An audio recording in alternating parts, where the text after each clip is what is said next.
Ladies and gentlemen, Ronald Reagan. Good evening.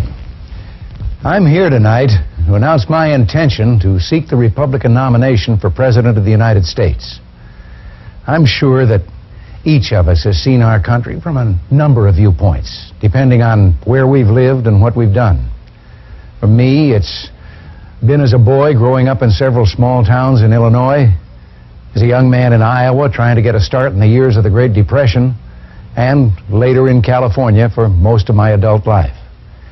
I've seen America from the stadium press box as a sportscaster, as an actor, officer of my labor union, soldier, office holder, and as both Democrat and Republican. I've lived in an America where those who often had too little to eat outnumbered those who had enough. There have been 4 wars in my lifetime, and I've seen our country face financial ruin in the Depression. I've also seen the great strength of this nation as it pulled itself up from that ruin to become the dominant force in the world. To me, our country is a living, breathing presence, unimpressed by what others say is impossible, proud of its own success, generous, yes, and naive, sometimes wrong, never mean, and always impatient to provide a better life for its people in a framework of a basic fairness and freedom. You know, someone once said that the difference between an American and any other kind of person is that an American lives in anticipation of the future because he knows it'll be a great place. Other people fear the future as just a repetition of past failures. Well, there's a lot of truth in that. If there's one thing we're sure of, it is that history need not be relived, that nothing is impossible, and that man is capable of improving his circumstances beyond what we're told is fact. Now, there are those in our land today, however, who would have us believe that the United States, like other great civilizations of the past, has reached the zenith of its power, that we're weak and fearful, reduced to bickering with each other, and no longer possessed of the will to cope with our problems.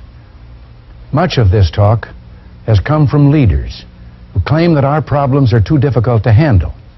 We're supposed to meekly accept their failures as the most which can humanly be done.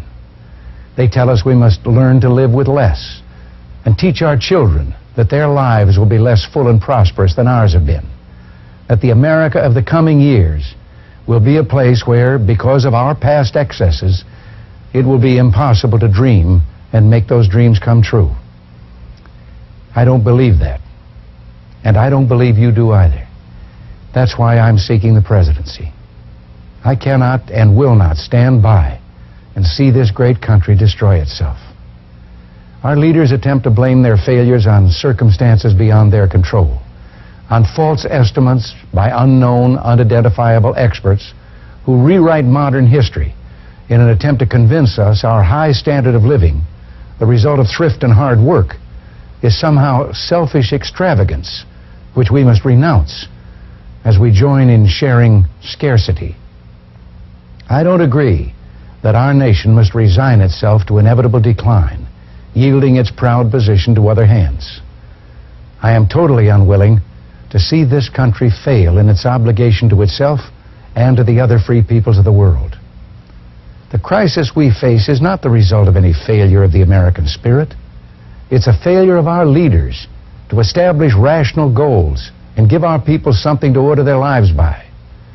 If I'm elected, I shall regard my election as proof that the people of the United States have decided to set a new agenda and have recognized that the human spirit thrives best when goals are set and progress can be measured in their achievement.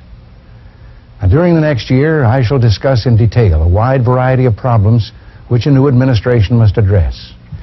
Tonight, I shall mention only a few.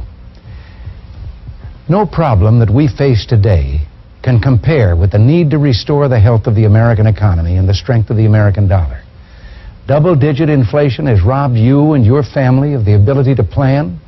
It's destroyed the confidence to buy, and it threatens the very structure of family life itself as more and more wives are forced to work in order to help meet the ever-increasing cost of living.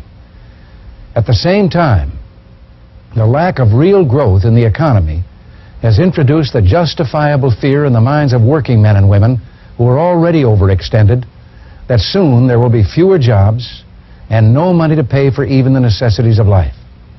And tragically, as the cost of living keeps going up, the standard of living, which has been our great pride, keeps going down. The people have not created this disaster in our economy. The federal government has. It has overspent, overestimated, and overregulated.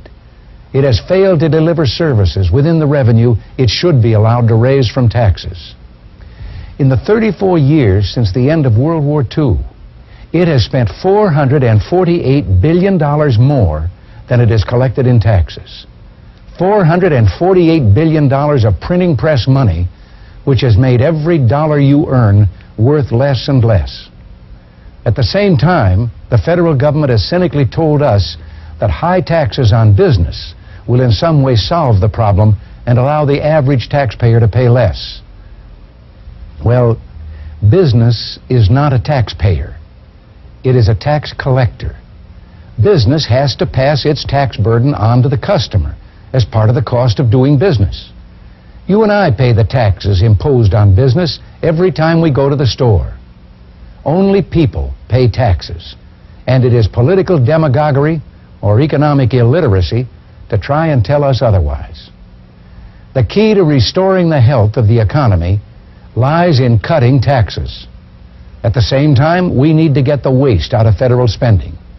Now, this does not mean sacrificing essential services, nor do we need to destroy the system of benefits which flow to the poor, the elderly, the sick, and the handicapped.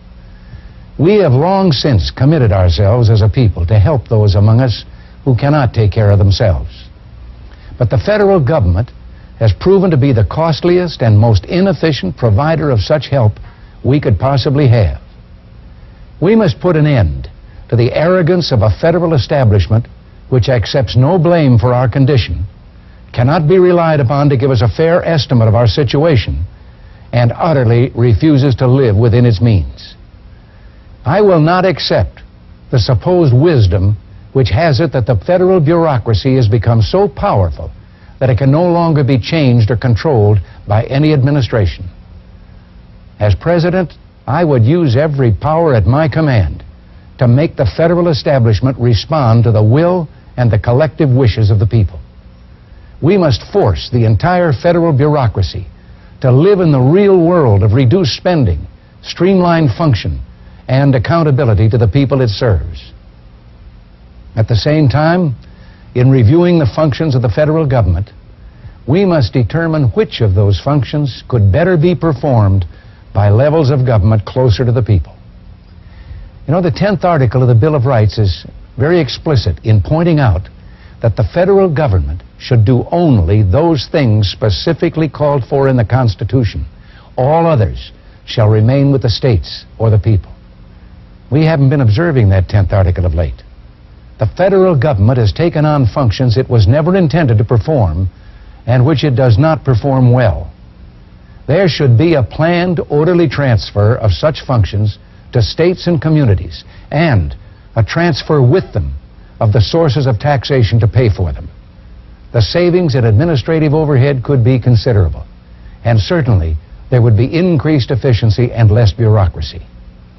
By reducing federal tax rates where they discourage individual initiative, especially personal income tax rates, we can restore incentives, invite greater economic growth, and at the same time get better government instead of bigger government. Proposals such as the Kemp-Roth bill would bring about this kind of realistic reduction in tax rates. In short, a punitive tax system must be replaced by one that restores incentive for the worker and for industry, a system that rewards initiative and effort and encourages thrift. Now, all these things are possible. None of them will be easy, but the choice is clear. We can go on letting the country slip over the brink of financial ruin with the disaster which this means for the individual, or we can find the will to work together to restore confidence in ourselves and to regain the confidence of the world. I've lived through one depression. I carry with me the memory of a Christmas Eve when my brother and I and our parents exchanged our modest gifts. There was no lighted tree as there had been on Christmases past. I remember watching my father open what he thought was a greeting from his employer. We all watched, and yes, we were hoping it was a bonus check. It was noticed that he no longer had a job. And in those days, the government ran radio announcements telling workers not to leave home looking for jobs. There were no jobs. I'll carry with me always the memory of my father sitting there, holding that envelope, unable to look at the rest of us. I cannot and will not stand by while inflation and joblessness destroy the dignity of our people. Another serious problem which must be discussed tonight is our energy situation. Our country was built on cheap energy. Today, energy is not cheap, and we face the prospect that some forms of energy may soon not be available at all. Now, last summer, you probably spent hours sitting in gasoline lines. This winter, some will be without heat, and everyone will be paying much more simply to keep home and family warm. If you ever had any doubt of the government's inability to provide for the needs of the people, just look at the utter fiasco we now call the energy crisis. Not one straight answer, nor any realistic hope of relief, has come from the present administration in almost 3 years of federal treatment of the problem. As gas lines grew, the administration again panicked and now has proposed to put the country on a wartime footing. But for this war, there's no victory in sight. And as always, when the federal bureaucracy fails, all it can suggest is more of the same. This time it's another bureau to untangle the mess made by the ones we already have. But this just won't work. Solving the energy crisis will not be easy, but it can be done. First, we must decide that less is not enough. Next, we must remove government obstacles to energy production. And we must make use of those technological advantages we still possess. It is no program simply to say, use less energy. Of course, waste must be eliminated and efficiency promoted. But for the government simply to tell the people to conserve, that's not an energy policy. At best, it means we'll run out of energy a little more slowly. But a day will come when the lights will dim and the wheels of industry will turn more slowly and finally stop. As president, I will not endorse any course which has this as its principal objective. We need more energy, and that means diversifying our sources of supply away from the OPEC countries. Yes, it means more efficient automobiles, but it also means more exploration and development of oil and natural gas here in our own country. The only way to free ourselves from the monopoly pricing power of OPEC is to be less dependent on outside sources of fuel. The answer, obvious to anyone except those in the administration, it seems, is more domestic production of oil and gas. We must also have wider use of nuclear power, within strict safety rules, of course. There must be more spending by the energy industries on research and development of substitutes for fossil fuels. In years to come, solar energy may provide much of the answer, but for the next 2 or 3 decades, we must do such things as master the chemistry of coal. Putting the market system to work for these objectives is an essential first step for their achievement. Additional multi-billion-dollar federal bureaus and programs are not the answer.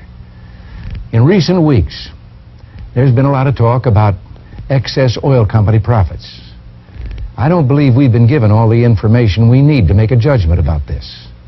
And we should have that information. Government exists to protect us from each other.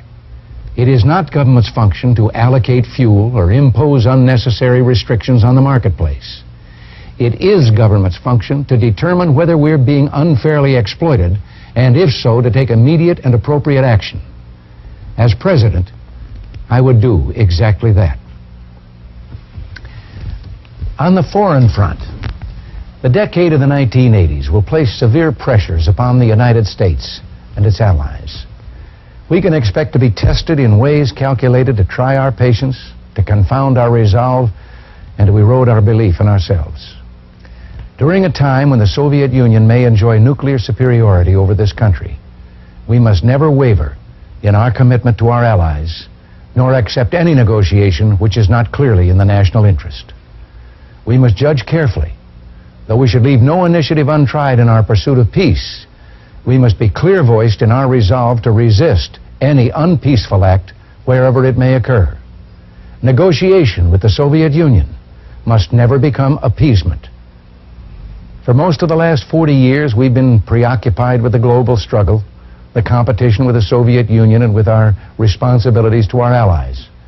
But too often in recent times, we've just drifted along with events, responding as if we thought of ourselves as a nation in decline.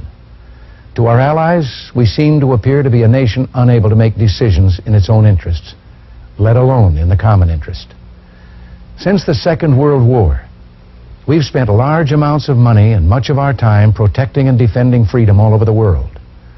We must continue this, for if we do not accept the responsibilities of leadership, who will? And if no one will, how will we survive? The 1970s have taught us the foolhardiness of not having a long-range diplomatic strategy of our own. The world has become a place where, in order to survive, our country needs more than just allies. It needs real friends. Yet in recent times, we often seem not to have recognized who our friends are. This must change. It is now time to take stock of our own house and to resupply its strength. Part of that process involves taking stock of our relationship with Puerto Rico. And if the people of Puerto Rico vote for statehood in their coming referendum, I favor statehood for Puerto Rico, and I would, as president, initiate the enabling legislation to make this a reality. We live on a continent whose 3 countries possess the assets to make it the strongest, most prosperous, and self-sufficient area on earth. Within the borders of this North American continent are the food, resources, technology, and undeveloped territory which, properly managed, could dramatically improve the quality of life of all its inhabitants. It's no accident that this unmatched potential for progress and prosperity exists in 3 countries with such long-standing heritages of free government, and so a developing closeness among Canada, Mexico, and the United States. A North American accord would permit achievement of that potential in each country beyond that which I believe any of us, strong as we are, could accomplish in the presence or the absence, I should say, of such cooperation. In fact, the key to our own future security may lie in both Mexico and Canada becoming much stronger countries than they are today. No one can say at this point precisely what form future cooperation among our 3 countries will take. But if I am elected president, I would be willing to invite each of our neighbors to send a special representative to our government to sit in on high-level planning sessions with us as partners mutually concerned about the future of our continent. First, I would immediately seek the views and ideas of Canadian and Mexican leaders on this issue and work tirelessly with them to develop closer ties among our peoples. It's time we stop thinking of our nearest neighbors as foreigners. By developing methods of working closely together, we'll lay the foundations for future cooperation on a broader and more significant scale. We'll also put to rest any doubts of those cynical enough to believe that the United States would seek to dominate any relationship among our 3 countries, or foolish enough to think that the governments and peoples of Canada and Mexico would ever permit such a domination to occur. I, for one, am confident that we can show the world by example that the nations of North America are ready, within the context of an unswerving commitment to freedom, to seek new forms of accommodation to meet a changing world. A developing closeness between the United States, Canada, and Mexico would serve notice on friend and foe alike that we were prepared for the long haul, looking outward again and confident of our future. That together we're going to create jobs, to generate new fortunes of wealth for many, and provide a legacy for the children of each of our countries. 200 years ago, we taught the world that a new form of government created out of the genius of man to cope with his circumstances could succeed in bringing a measure of quality to human life previously thought impossible. Now, let us work toward the goal of using the assets of this continent, its resources, technology, and foodstuffs, in the most efficient ways possible for the common good of all its people. It may take the next 100 years, but we can dare to dream that at some future date, a map of the world might show the North American continent as one in which the peoples and commerce of its 3 strong countries flow freely across their present borders. In recent months, leaders in our government have told us that we, the people, have lost confidence in ourselves, that we must regain our spirit and our will to achieve our national goals. Well, it's true, there is a lack of confidence and unease with things the way they are. But the confidence we've lost is confidence in our government's policies. Our unease can almost be called bewilderment at how our defense strength has deteriorated. The great productivity of our industry is now surpassed by virtually all the major nations who compete with us for world markets. And our currency is no longer the stable measure of value it once was. But there remains the greatness of our people, our capacity for dreaming up fantastic deeds and bringing them off to the surprise of an unbelieving world. When Washington's men were freezing at Valley Forge, Tom Paine told his fellow Americans, "We have it in our power to begin the world over again." We still have that power. We, today's living Americans, have in our lifetime fought harder, paid a higher price for freedom, and done more to advance the dignity of man than any people who ever lived on this earth. The citizens of this great nation want leadership, yes, but not a man on a white horse demanding obedience to his commands.